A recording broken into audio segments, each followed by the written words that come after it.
Now Hupple's Cat. Welcome to Chapter 2, the Armchair Prepper Book Club, and this is our book. Chapter 2 is on urban survival. It's the second longest chapter at 92 pages. It plays well into Selco's experience in the former state of Yugoslavia in the 1990s. There's much in this chapter that's worthy of discussion, so because of that this is the first video of 2 videos on this chapter. However, he does make the mistake of repeating the old prepper myth that all SHTFs result in violence and carnage. Most of them do not. In most SHTFs, most of the population actually help each other, and most of the criminals tend not to be criminals for a little period of time. So the myths that he reports on page 38 to 39 reflect his experience in the former Yugoslavia under urban siege by people that actually wanted to ethnically cleanse and commit genocide. Different experience from what most SHTFs hopefully would be like. Should you bug in or should you bug out? In my opinion, it's not covered well in the opening of the chapter. On page 41 he says that a bug out location is required unless you are a brilliantly skilled survivalist, and no one who's watching this video is that. The bug out location is abbreviated to BOL, BOL. What is true is that the bug out location, if you have a bug out location and you intend to travel to it, needs to actually have better supplies and be safer than your point of origin. Having a bug out location in a small rural community that can grow its own food easily, and those people in that community see you as part of their community, is probably ideal, depending on location of nuclear power plants and various other factors. For example, the American Redoubt, where a bunch of survivors and preppers are living, actually has very poor soil, and if a calamity happens and society falls, it won't be too long before those heavily armed survivalists will run out of MREs and will start killing each other. Think about location, think about it long term. On page 42 he lists the important factors to consider when choosing a bug out location. I'd add an area of low crime, lots of wood and downwind from nuclear targets and plants. On page 43 he lists the things that he would like to have in his bug out location. As per most preppers, Selco and Cowern totally forget to add what they add to their community. It's all about taking, it's all about safety, it's all about being accepted, and in many cases it's about being a leader. Most preppers don't say, if my community accepts me, this is what I will add to that community. And no, most communities in a disaster don't need soldiers who sit around and kill people occasionally. Indeed, I need a bug out group is a common thing you might read in online comment section. But when was the last time you read in the comment section, I can help a bug out group by doing X and Y? Selco and Cowern emphasise small groups over lone wolf, and I agree with them about that. However, getting out of urban areas, well, that all depends, doesn't it? If a 99% killing pandemic breaks out from natural or bioweapon reasons, give it a consideration. Are you actually going to have more supplies in an urban area or a rural area? Think about it. Indeed, if you're near a city and it hasn't been hit by nuclear weapons but there is radiation from fallout, those skyscrapers are actually a great place to hold out and not be affected too badly by fallout. It all depends. On page 45 they state that most disasters will have way too many people in too small an urban area. This is correct. Hurricane Katrina and the Superdome. Far too many people are going to crowd into what they perceive as safety, and that's going to cause logistical problems. You don't want to be in that position. They state that in November 2013 Typhoon Haiyan hit the Philippines, and that was very bad. On page 45 they make an extraordinary statement. We are just 3 meals away from cannibalism. Well, I would disagree with that. The looting, raping and murdering after Typhoon Haiyan hit the Philippines in November 2013 is another example of this. People in Western countries do not know how it feels to be truly hungry and how that can cause people to take extreme measures after just a few days to get food. Cannibal gangs floating around, taking people. Yes, that's a trope, it's a myth, and it's a trope that's common. An excellent channel, Prepper Potpourri, has also done quite a bit of work on this, trying to educate her people that SHTF does not mean cannibal gangs and probably means you have to work with your community. The evidence that people work together without crime in disasters is overwhelming. At this point I've given up trying to educate people. I think it's to justify gun ownership. I can't see any other particular reason. They finish page 45 by stating, if you are living in an urban area, that alone is reason enough to have a bug out plan.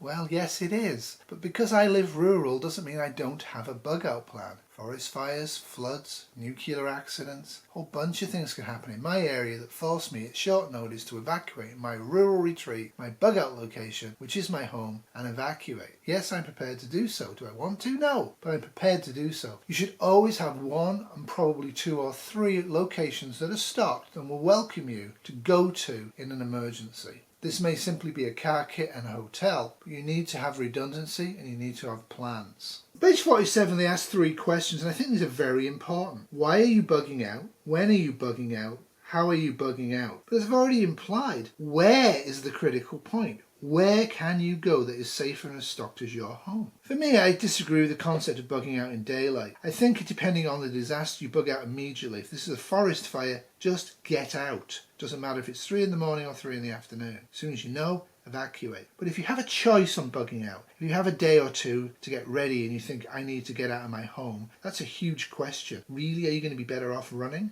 Now think about this. And there's a dog. Are you going to go in daylight or are you going to go at night? If you're driving a car, you're going to go at night. Better to avoid checkpoints. Checkpoints tend to be lit up. So if you see a lit up area on the road, that's a checkpoint. You may be able to avoid it. It could also be looters ready to steal your stuff, though in the early part of SHTF, that is highly unlikely. So if you're going by car, don't use your lights, drive slowly, use maps, be very careful which roads you use, trying to avoid people. If need be, abandon the vehicle quickly, take bikes and hike out of the area of danger. Try to avoid all villages and towns and cities on your route. It's no surprise Selco and Cowern suggest you go early. I agree. If you can go before the disaster, that's the ideal time. On pages 51 through 55, he deals with bug outs in detail, huge amounts of detail. However, before he gets into that on page 50, he again talks about anarchy and destruction and high crime almost immediately there's an SHTF.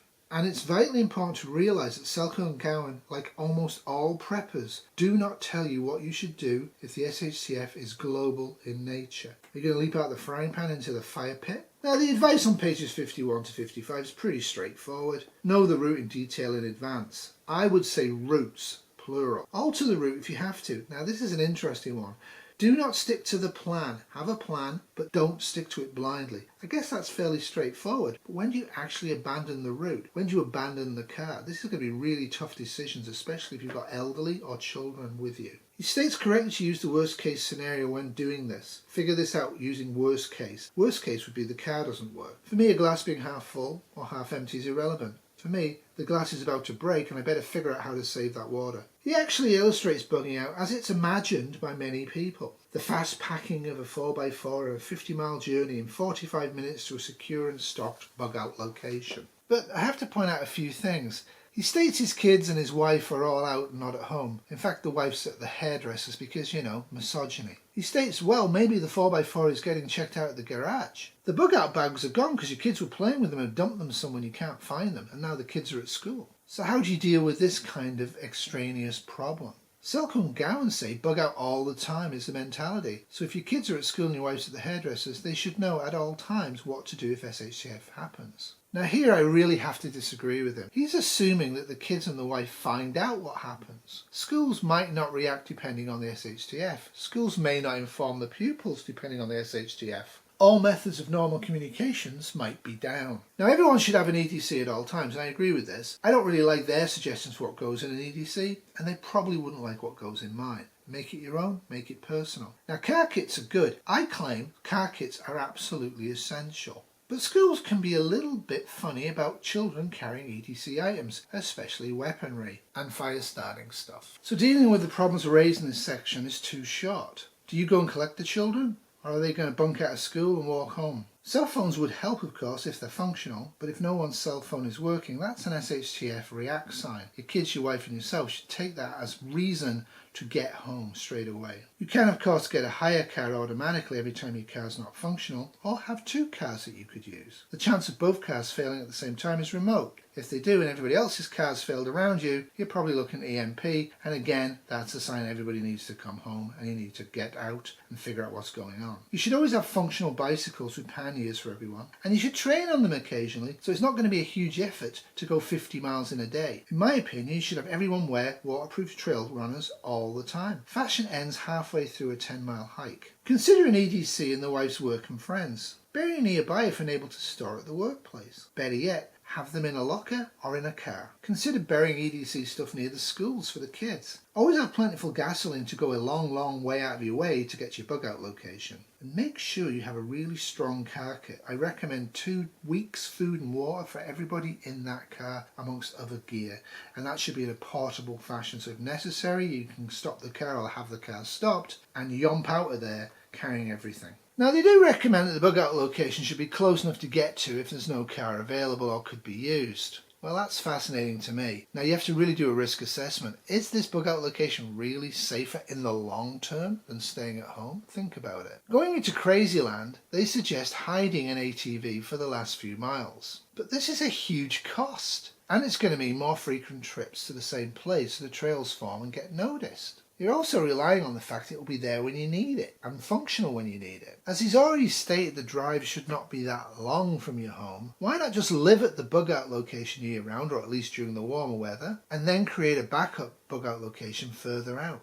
Quick message from me about those people watching now or reading the book who've made poor lifestyle choices and don't have any money and can't afford a second home, because definitely can't afford to stock a bug out location. Really? Are you that inept? You're not going to survive. Why are you even prepping? If you can't find a provincial or a national park that's 100 kilometres or 100 miles away and figure out how to get to it, and you can't get into that park and bury stuff in the ground, and then go there and use that as your bug out location, there's no hope for you, is there? Now on page 53 he recommends cachets, and I agree. He says small amounts. I say use lifeboat water and rations. Be basic on this. You just need food and water. You don't need to have like multiple stocks all along the bug out route, multiple combs, or even carrying a comb on a bug out. Have the comb at home and at the bug out location. Doesn't matter what state your hair gets into. Now if you have to walk for more than 2 days to get where you need to get to, you might want to beef up some of the supplies and have actual gear to actually stay in place for 24 to 48 hours to recover before setting out on the further journey. Now whether you bug out or not, your bug out location and your home should always have supplies well hidden and scattered around the place. You shouldn't have all your eggs in one basket. That would be a fatal error. Disconnected from this on page 69, they actually do in fact state this. Do not store all supplies at one place in your house or apartment in case part of your home becomes inaccessible, gets destroyed, contaminated, or whatever else. Just like with everything else when it comes to survival, this is risk management.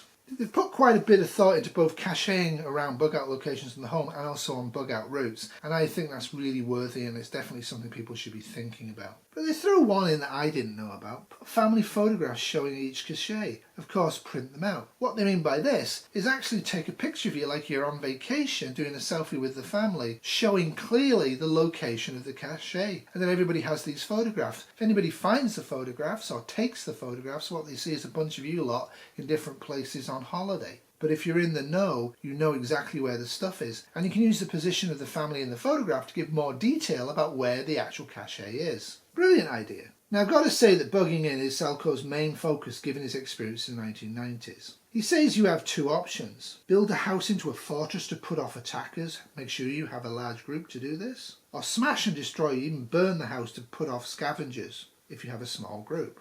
I find myself having much to say about this, but Selco and Cowern makes it very short. The fortress home cannot be held if attacks are organised, so don't bother. The famine and desperation means everything gets picked over and picked over and picked over, so don't bother just burning your home. I would suggest an option 3. That is to hide the home and especially hide the supplies from all comers, even if they're really searching for them. So I hope you have a great day. I hope you follow along reading the book yourself. Got any specific points or questions, put them in the comments. Let's have a chat. Did lie about chapter 2. It's actually going to be 3 videos on it. Next week or the week after, we're going to talk more about crime, more about prevention, more about what to do if it's a siege and the snipers. We're going to talk about combat. We're going to talk about gear. We're going to talk about what you should be doing and what you could do. We're going to talk about dealing with looting, dealing with mental attitude, the new realities. What to do if cash no longer functions. And we're peripherally going to talk about bartering, trade. The 2 trade items you should have is coffee and cigarettes.